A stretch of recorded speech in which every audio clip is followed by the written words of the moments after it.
Hello guys! Another day na naman. Ito, naglalakad na kami papasok ng school ni Kuya Ethan. Ayun nga, 13 minutes walk to, kaya medyo nakakapagod din talaga, saka nakakahingal. Pero exercise na din namin, pampabawas ng timbang. Lalo na guys, tumatanda na. Kaya minsan tumataas na din ang blood pressure.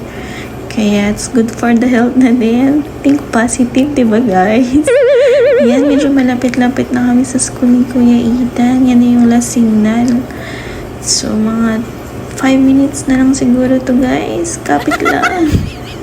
Ayan na, nakarating na kami. Natatanaw na namin yung school ni Kuya Ethan. Sakto nga yung dating namin. Kasi bukas na yung pintuan. Hindi na kami masyadong mag-aantay. Ayan, good luck Kuya Ethan on your school. See you later. Susunduin ka ni Mami. So, ito pala yung entry natin for today's baon, guys. Ayan, may pa-apple. Sana kainin ni Kuya Ethan. Picky eater kasi siya.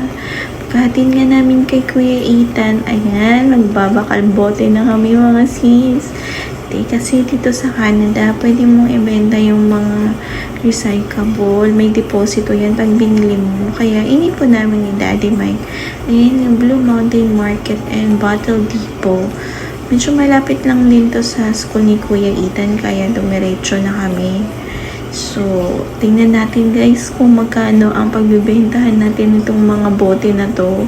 Yan, nakapila na si Daddy Mike. Nag-aantay lang siya ng turn niya.